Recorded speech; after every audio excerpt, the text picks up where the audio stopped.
Hello everyone, welcome back to my YouTube channel. और आज की इस वीडियो के अंदर हम डिस्कस करने वाले हैं क्लम्प केस पैरालिसिस। पैरालिसिस क्या होता है कि अगर हम किसी भी मसल को वॉलंटरीली कंट्रोल नहीं कर पा रहे हैं तो इट मीन्स कि वो जो मसल है वो पैरालाइज हो गई है, उसको जो नर्व सप्लाई करती है उसमें कहीं ना कहीं कोई इंजरी आ गई है।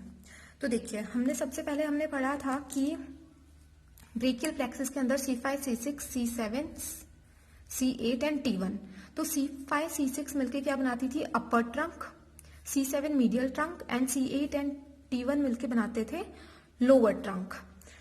अगर इधर कोई इंजरी हो जाती है, लोअर ट्रंक में कोई भी इंजरी हो जाती है ना, तो उसकी वजह से होता है क्लम्प केस पैरालिसिस। ठीक है, तो इसके अंदर रूट वैल्यूज कौन कौन से इन्वॉल्व है? C8 and T1 and lower trunk जो है वो इसका साइट ऑफ इंजरी है। तो साइट ऑफ इंजरी क्या है? Lower trunk of brachial plexus. ठीक है, कॉज क्या हो सकता है? तो देखिए, अगर कोई भी ये आर्म है, ठीक है, ये मैं यहाँ पे हैंड बना देती हूँ, आर्म, फोर आर्म। तो अगर ओवर एबडक्शन हो जाता है, बहुत ज्यादा एबडक्शन हो जाता है, फॉर एग्जाम्पल अगर कोई इंसान किसी जगह से गिर रहा है या फिर किसी भी पेड़ से गिर रहा है एंड लटका हुआ है ना वहां पे, तो उस वक्त जो स्ट्रेचिंग होती है, जो ओवर एबडक्शन हो जाता है, उसकी वजह से इंजरी हो सकती है लोअर ट्रंक में। ठीक है, तो कॉजेस के अंदर सबसे फर्स्ट कॉज क्या हो गया? Undue abduction of arm. ठीक है, एंड कभी कभी समटाइम्स बर्थ इंजरी भी हो सकती है, समटाइम्स बर्थ इंजरी। अब देखिए, इंपॉर्टेंट पॉइंट ये है कि जो T1 है, जो रूट वैल्यूज इन्वॉल्व हैं इसके अंदर, मेनली तो इन्वॉल्व होती है T1 एंड पार्टली होती है C8। तो यहां पे मैं लिख देती हूं mainly and C8 partly. T1 जो है वो सप्लाई किस किस को करती है? T1 सप्लाई करती है intrinsic muscles of hand, intrinsic muscles of hand. अब ये मसल्स कौन कौन सी होंगी? ये हैं लंब्राइकल्स, दैट इज लंब्राइकल्स एंड इंट्रोशिया।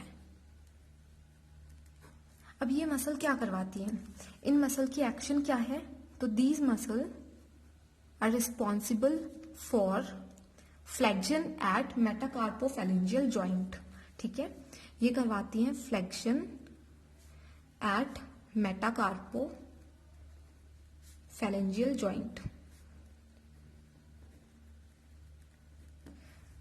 ये वाला जो मेटाकार्पल्स और फैलेंजेस के बीच में जो जॉइंट है ना, यहाँ पे ये फ्लेक्शन करवाती हैं। ठीक है, फ्लेक्शन करवाती हैं एंड एक्सटेंशन करवाती हैं, एक्सटेंशन एट इंटरफैलेंजियल जॉइंट, इंटरफैलेंजियल जॉइंट।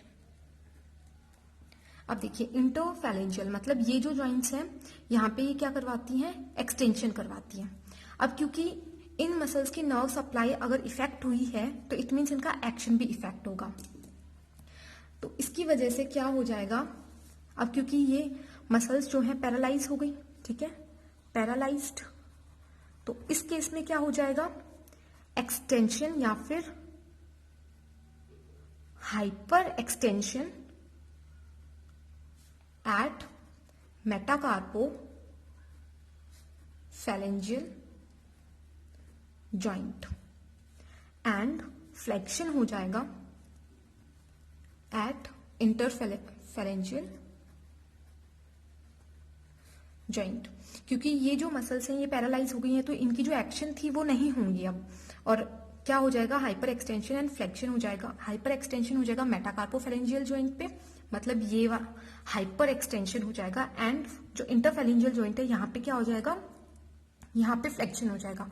तो कुछ ऐसा हैंड हो जाएगा जो कि मैंने यहाँ पे डायग्राम में भी शो किया हुआ है, जिसको हम बोलते हैं क्लो हैंड। ठीक है, तो मैं यहाँ पे लिख देती हूँ क्लो हैंड।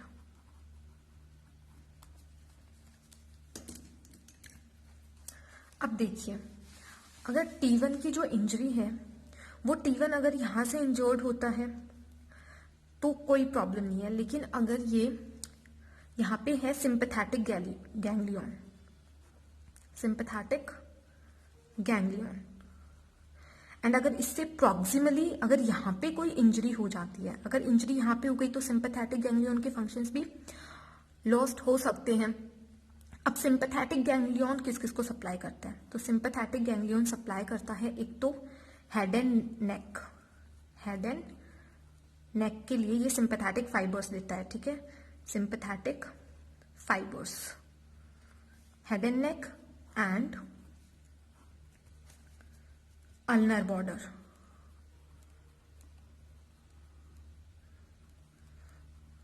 अब देखिए, हेड एंड नेक के अगर सिंपैथेटिक फाइबर्स इंजर्ड हो जाते हैं, अगर हेड एंड नेक तक ये सिंपैथेटिक फाइबर्स नहीं पहुंचेंगे तो कुछ सिम्टम्स होंगे। क्या क्या प्रॉब्लम होगी? सबसे पहले तो एनहाइड्रोसिस। एनहाइड्रोसिस का मतलब पता ही है, सूखापन, ठीक है। उसके बाद है मियोसिस। मियोसिस का मतलब होता है एक्सेसिव कॉन्स्ट्रिक्शन ऑफ प्यूपिल, ठीक है, जो प्यूपिल है आई का, उसका एक्सेसिव कॉन्स्ट्रिक्शन हो जाएगा, कॉन्स्ट्रिक्शन ऑफ प्यूपिल। टॉसिस, टॉसिस मतलब ड्रूपिंग ऑफ अपर आईलिड,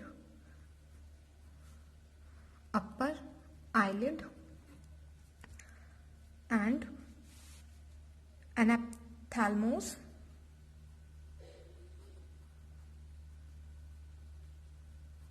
इसका मतलब है कि पोस्टीरियरली डिस्प्लेस हो जाएंगी आई बॉल, ठीक है, ऑर्बिट में पोस्टीरियरली डिस्प्लेस हो जाएंगी एंड सीलियो स्पाइनल रिफ्लेक्स लॉस हो जाएगा, ठीक है, loss of सीलियो spinal reflex.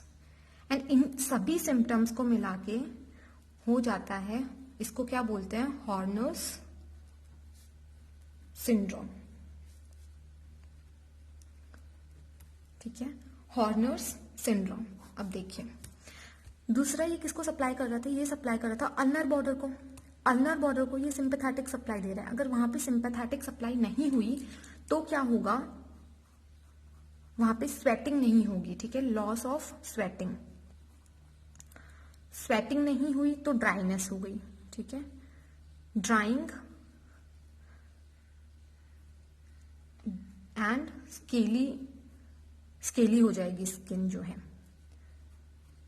Nails जो है वो क्रैक होने लगेंगे, ठीक है, नेल्स क्रैक।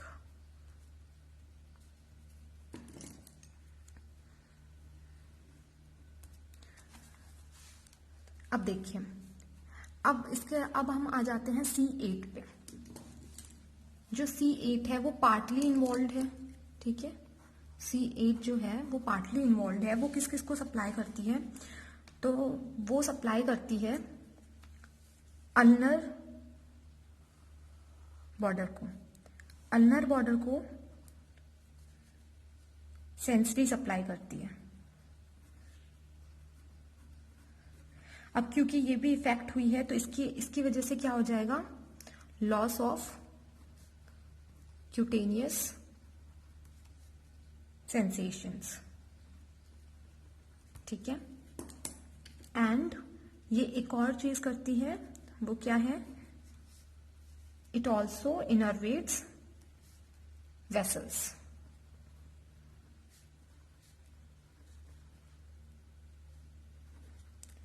ठीक है, और वेसल्स को इनोवेट करती है तो वेसो कॉन्स्ट्रिक्शन करवाती है। लेकिन क्योंकि ये अब इंजरी हो गई है यहाँ पे और ये अब सप्लाई नहीं करेगी तो वहां पे क्या हो जाएगा? तो फिर इंजरी कॉजेस वेसो डायलेशन, ठीक है। आपको क्या क्या याद रखना है? क्लम्प केस पैरालिसिस बहुत ज्यादा इसको कॉम्प्लिकेट नहीं करना है। इसके अगर सिम्टम्स की बात करें क्लम्प केस पैरालिसिस का, तो एक तो हो गया, सबसे मेन होता है क्लो हैंड, ठीक है, सबसे मेन क्या हो जाएगा? क्लो हैंड, हॉर्नर्स सिंड्रोम, ठीक है, cutaneous innovation, cutaneous sensation loss हो जाएंगी एंड वेसोडाइलेशन। एंड एक और आप इसके अंदर याद सकते हैं, क्योंकि सिंपैथेटिक सप्लाई अल्नर बॉर्डर का लॉस्ट हुआ है, तो इसकी वजह से क्या हो जाएगा, ड्राई एंड स्केली स्किन हो जाएगी, dry and scaly skin and nails crack होने लगेंगे। ठीक है, तो ये थी क्लम्प केस पैरालिसिस।